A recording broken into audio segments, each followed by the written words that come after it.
अगर मैं आपको कहूँ कि एसिड और बेसिस को पहचानते कैसे हैं, अगर मैंने आपको दो सॉल्यूशन दिए हैं, दोनों सॉल्यूशन कलरलेस हैं, तो आप कैसे पहचानेंगे कि कौन सा एसिड है कौन सा बेस है? तो आप तुरंत कहेंगे इंडिकेटर यूज करो। Indicators, what are indicators? Indicators are the substances which can identify which is acid and which is base. बहुत सारे नेचुरल इंडिकेटर्स हम यूज़ कर सकते हैं। जैसे मैंने अभी आपको थोड़ी देर पहले बताया कि टर्मरिक या हल्दी को भी हम इंडिकेटर जैसे यूज़ कर सकते हैं। तो कुछ चीज़ें ऐसी होती हैं जो नेचुरली प्रोड्यूस हो सकती हैं या नेचर में हमें दिखती हैं, मिलती भी हैं, तो उन चीज़ों को यूज़ करके हम इंडिकेटर्स को बना सकते हैं। यहाँ मैं कुछ आपके लिए एग्जाम्पल बताती हूँ। एक आपने देखा होगा लिटमस पेपर, आपके स्कूल लेबोरेटरीज में आपको लिटमस पेपर प्रोवाइड किया जाता है, या लिटमस पेपर ना हो तो लिटमस सॉल्यूशन प्रोवाइड किया जाता है। तो ये लिटमस होता क्या है?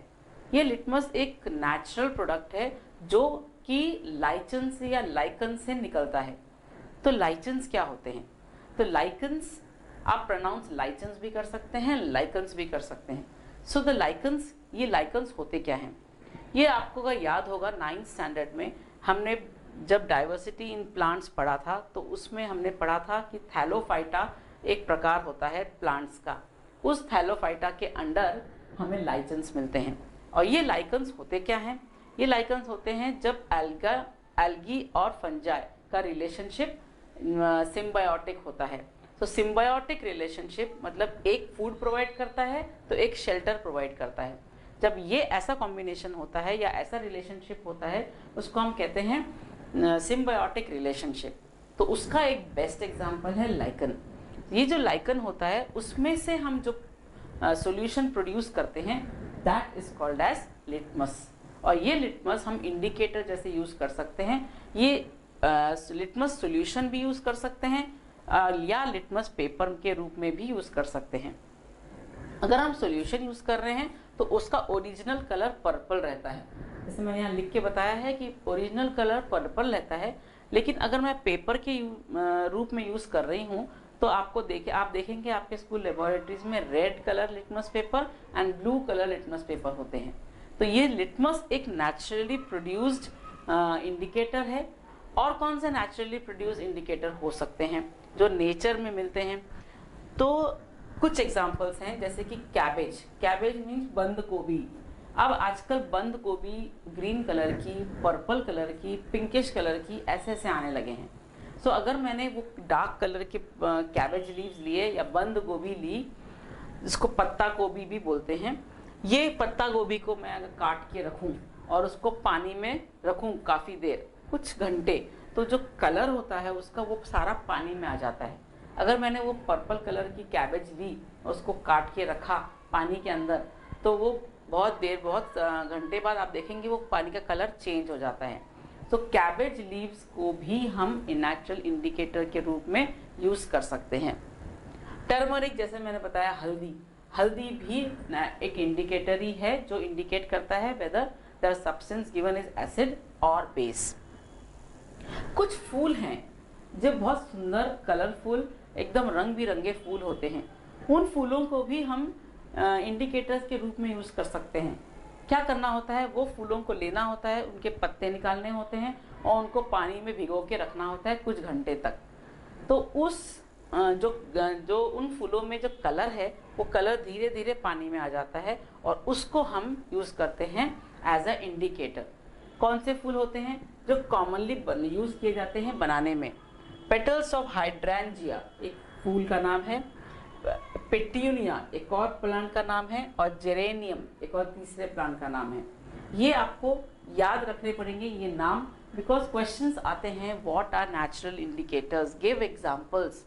या ये भी पूछा जाता है कि गिव द लिस्ट और 2 names of flowers which can be used as a natural indicator. तो अगर आपको 3 नाम आपने याद किए तो आपको 2 नाम तो एटलीस्ट जरूर याद रहेंगे एग्जाम के टाइम में।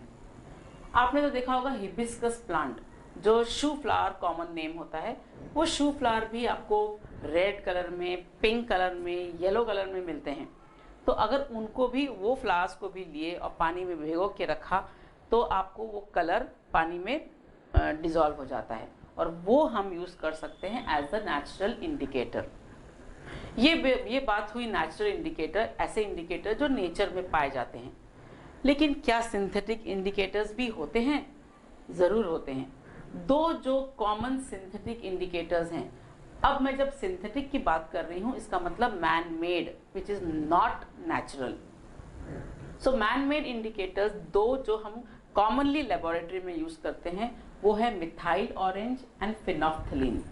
सो methyl orange and phenolphthalein, methyl orange originally orange colour का रहता है एंड फिनोफ्थलीन कलरलेस रहता है, लेकिन वो बेस में पिंक हो जाता है और एसिड में कोई कलर नहीं देता है।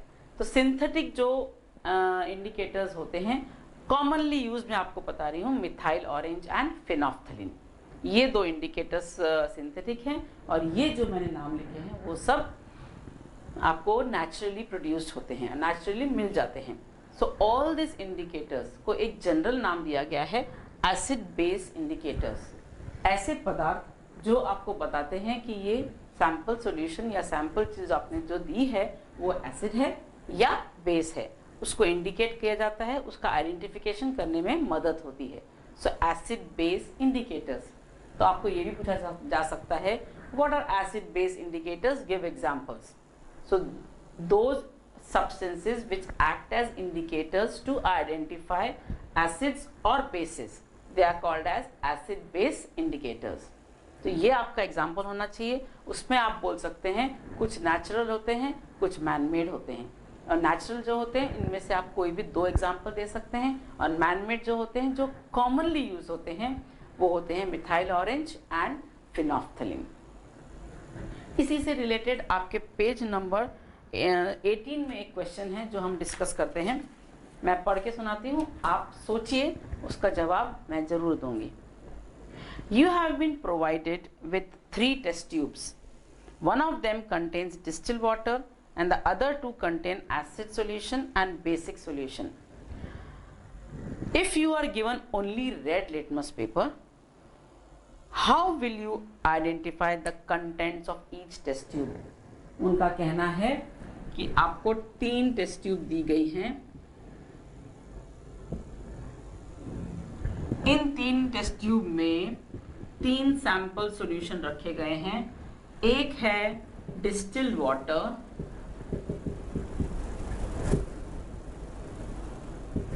दूसरा है एसिडिक सॉल्यूशन और तीसरा है बेसिक सॉल्यूशन। क्वेश्चन को समझिए।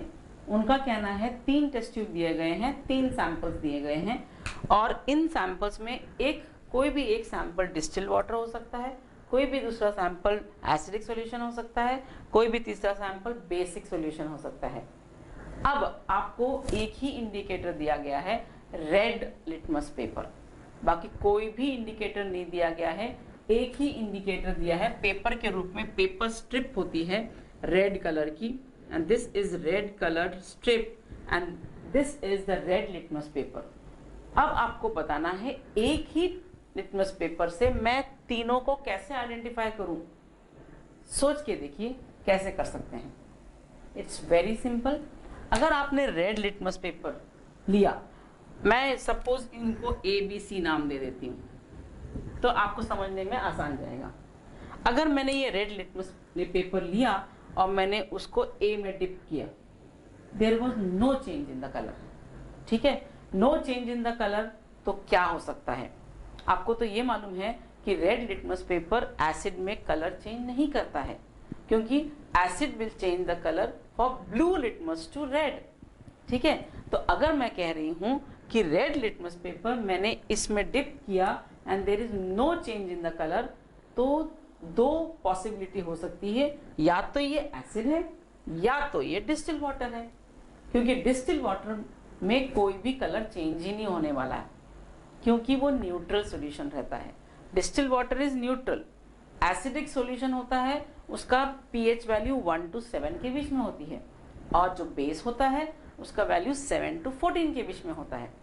सो अगर मैंने रेड लिटमस पेपर इसमें डिप किया इसमें कोई चेंज नहीं आया कलर में, तो मैं कह सकती हूँ it can be either distil water और ईदर एसिडिक सॉल्यूशन। ठीक है, अगर मैंने इसको, इस रेड लिटमस पेपर को सुखा दिया और वापस बी में डिप किया और ये रेड से ब्लू हो गया, तो मैं कहूंगी this is the basic solution. कोई भी सॉल्यूशन में अगर ये रेड लिटमस पेपर रेड से ब्लू हो जाता है तो हम कहेंगे that is the base. Okay, वो बेसिक सॉल्यूशन हो गया। तो आप कहेंगे रेड से तो यह ब्लू में कन्वर्ट हो गया। ठीक है, अब मेरे पास ब्लू लिटमस पेपर है, रेड तो नहीं गया, रेड का ओरिजिनल कलर चला गया, वो पूरा ब्लू बन गया। तो ये मैं कह सकती हूँ अगर ये बेसिक निकला तो इन दोनों में से एसिड कौन सा है और डिस्टिल वाटर कौन सा है। तो मैंने ये जो रेड से ब्लू बन गया है लिटमस पेपर, मैंने ये लिया, उसको सुखाया, उसको सुखा देती हूँ, उसके बाद मैं इसमें डिप करती हूँ। अगर मैं इसमें डिप करती हूँ और ये ब्लू से रेड हो जाता है वापस, तो मैं कहूँगी ये एसिड है, तब मैं कहूँगी ये एसिड है। और अगर ये ब्लू से रेड नहीं हो रहा है तब मैं कहूँगी इट इज डिस्टिल्ड वाटर। सो एक ही लिटमस पेपर से मैं ये आइडेंटिफाई कर सकती हूँ कि एसिड कौन सा है, बेस कौन सा है, और तीसरा सॉल्यूशन अगर न्यूट्रल सॉल्यूशन दिया है तो वो कौन सा है। मैं एक बार और दोहराती हूँ, बहुत इजी है। मेरे पास रेड लिटमस पेपर है। अब आपको तो मालूम है red litmus paper will change the colour only in base. Base में रेड ब्लू में चेंज हो जाता है। तो सपोज आपके पास, आपने रैंडमली डिप किया, आपने उसको इस टेस्ट ट्यूब में डाला तो वो रेड से ब्लू हो गया। ठीक है, तो आपने बोला बी जो सैंपल है वो बेस है, इसको निकाल दिया, वापस इसको बाहर निकाल दिया। आपके पास बचे हैं ए और सी। तो आपने ये जो ब्लू लिटमस पेपर में चेंज हो गया है उसको पूरा सुखा लीजिए। अब वो ब्लू लिटमस पेपर जैसे काम करेगा। अगर मैं उसको सी में डालती हूँ तो ब्लू कलर चेंज ही नहीं होगा, क्योंकि ये तो न्यूट्रल सॉल्यूशन है। तो बोलेंगे ये तो डिस्टिल वाटर है, क्योंकि इसमें कोई कलर चेंज नहीं हुआ। और उसको वापस सुखा के अगर मैं ए में डिप करूंगी तो आप देखेंगे वो ब्लू से वापस रेड में चेंज हो जाता है। तो आप बोलेंगे अरे ये तो एसिड सॉल्यूशन है। So it is very easy to find out from one coloured litmus paper whether a solution is acid और अ बेस।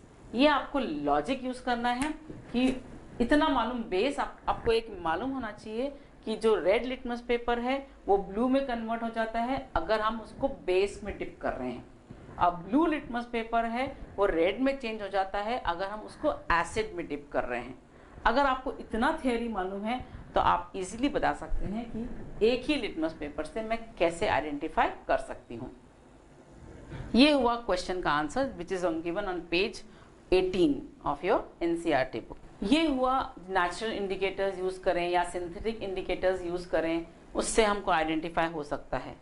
लेकिन ऐसे नेचर में ऐसे भी पदार्थ हैं जिनकी स्मेल बहुत स्ट्रांग होती है। जैसे आप कह लो इलायची कह लो, लौंग कह लो, या वेनिला कह लो, या आपके प्याज कह लो। ये जो प्याज, वेनिला, इलायची या लौंग, ये जो पदार्थ हम खाते हैं इनकी बहुत स्ट्रॉन्ग ओडर रहती है या स्ट्रॉन्ग स्मेल रहती है। कई बार ये स्मेल भी काम आती है इंडिकेशन देने में कि ये एसिड है या बेस है।